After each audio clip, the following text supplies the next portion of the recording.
In this video, we will read a passage from Nibbānasukhasuttaṃ. In this sutta, the Venerable Elder Sariputta tells Venerable Udayi that Nibbana is happiness. Venerable Sariputta gives a clear explanation in response to a question raised by Venerable Udayi.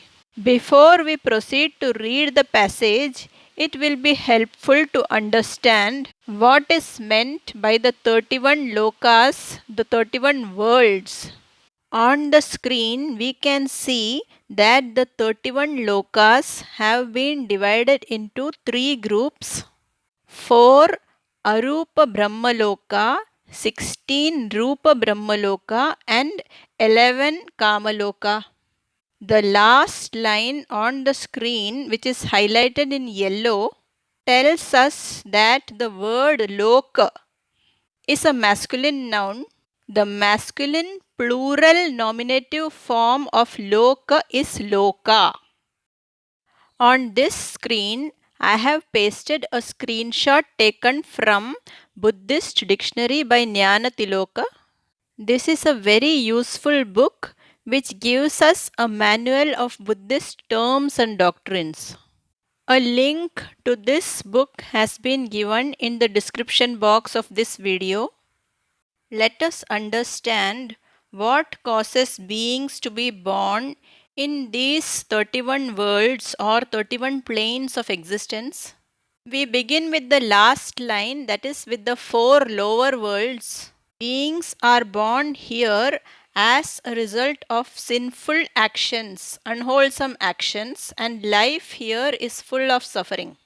The 4 lower worlds include Niraya, that is hells, Tirachana Yoni or Tirachana Loka, which means the animal world, Peta Loka, the world of ghosts, Asura Nikaya or Asura Loka, that is the demon world.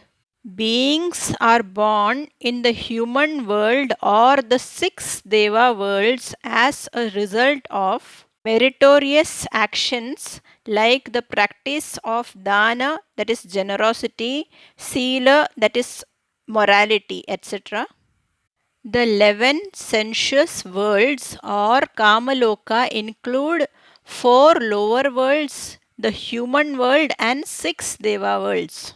By attaining the first 4 jhanas, that is the fine material absorptions, beings are reborn in the Rupa Brahmaloka, that is the fine material worlds.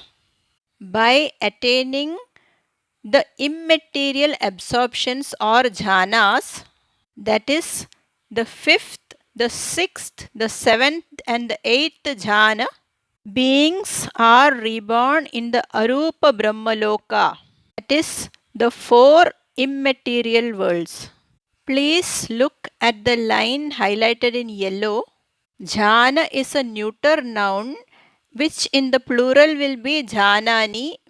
Just as we used the word lokas for our convenience, and earlier I explained that the plural of loka is loka. Similarly, the word jhanas has also been used only for convenience. The plural of jhana is jhanani. Ekang samayang ayasma sariputto rajagahe viharati veluvane kalandaka nivape. Ekang samayang, on one occasion. This is an opening phrase that frequently occurs in suttas. Now we will look for the verb in the sentence. The verb here is viharati. Viharati is a present tense form which actually means dwells. However, in the suttas, the present tense form is used to indicate a past event, which some grammarians term as historical present tense. So, Ayasma Sariputto Viharati means Venerable Sariputta was dwelling. Sariputta is the name of the elder, and so Sariputta is a proper noun. The nominative singular of Sariputta is Sariputto. So when we want to say Sariputta was dwelling, we will say Sariputto Viharati because Sariputto is the doer of the action and hence we use nominative case. Rajagaha is a place. Veluvana means the bamboo grove. Kalandaka Nivapa is the squirrel sanctuary. These three words indicate the place and hence locative case has been used. The suffix a has been added to each of these words and so we have Rajagahe Veluvane Kalandaka Nivape, which means the squirrel sanctuary in the bamboo grove at Rajagaha. So, Ekang Samayang Ayasma Sariputto Rajagahe Viharati Veluvane Kalandaka Nivape will mean on one occasion the Venerable Sariputta was dwelling at Rajagaha in the bamboo grove, the squirrel sanctuary. Tatra kho ayasma Sariputto bhikkhu amantesi. There the Venerable Sariputta addressed the bhikkhus. The verb here is amantesi, which means addressed. Who addressed? Sariputta addressed. And so Sariputta is in the nominative case. Sariputto amantesi. Whom did he address? He addressed the monks, that is bhikkhu. Bhikkhu is in accusative case. Tatra, there. Kho is used for emphasis. Tatra kho could be read as there indeed. Sukhaṃ idang auso Nibbānam. Ausa means friend. Sariputta addresses the monks as friends. Sukhaṃ idang consists of two words, sukhaṃ and idang. Idang means this and sukha means happiness. So, idang Nibbānam sukhaṃ means this Nibbana is happiness. He repeats the sentence, Sukhaṃ idang auso Nibbānanti. Nibbānanti can be split into Nibbānam plus ti. Iti means thus and is sometimes shortened to ti. Iti or ti are used to indicate something just mentioned or something about to be mentioned or to show that a sentence has been completed.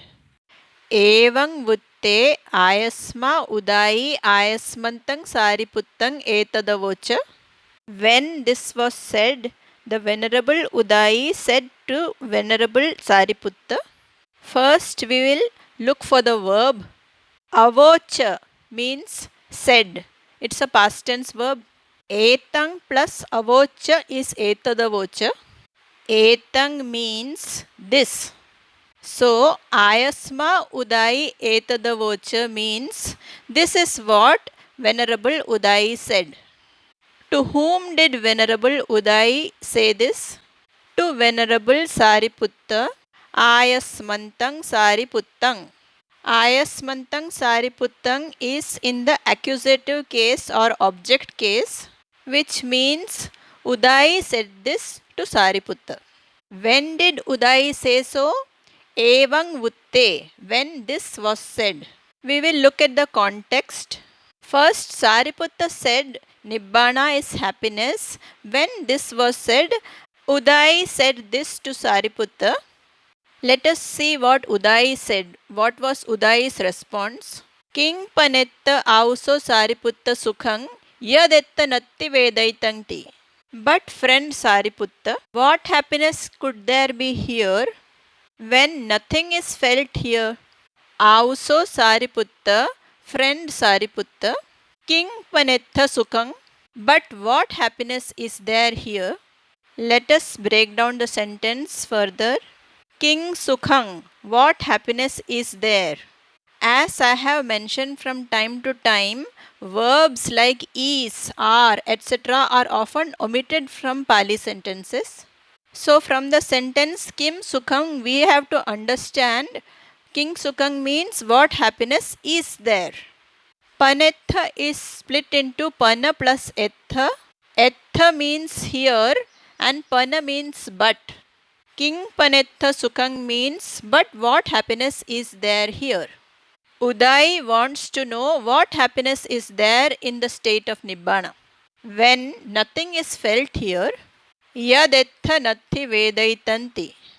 Let us understand the clause yadetha natti vedaitang, which means when there is no feeling here or when nothing is felt here. Vedaita means feeling, literally that which is felt. Natti means not present. Yadetha means when here. Yang plus etha is yadetha. The word yadetha has been explained in the Anudipani as yasma etha vedaitang natti, which means because here vedaitang is not present. Sariputta replies, etadeva kvetta auso sukhaṃ yadetha natti vedaitang. Just this, friend, is the happiness here that nothing is felt here. Etang means this. Eva is an emphatic particle, so etadeva means this itself or just this. Kvetta is split into kho plus etha. Etha means here. Kho means indeed, surely. Etadeva kvetta sukhaṃ means just this indeed is happiness here, that nothing is felt here. Yadetha natti vedaitang. Yasma etha vedaitang natti. Because here vedaitang is absent, feeling is absent in the state of Nibbana. Let us understand Sariputta's explanation. The state of Nibbana is lokuttara, beyond the 31 worlds, beyond loka. It is supramundane. The mundane field, that is the field of the 6 sense doors, is the field of Vedana. In the state of Nibbana, the 6 sense doors stop functioning. When they don't function, there is no contact of the sense doors with the sense objects. Hence, there is no Vedana, no Vedaita. Sukha Vedana or pleasant feelings pertaining to the 6 sense doors is only temporary.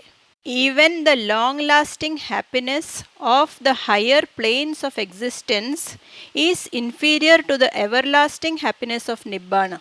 Hence, every experience pertaining to the field of Vedana is to be understood as suffering, dukkha, because anicca, that is impermanence, is the intrinsic characteristic or lakhana of Vedana.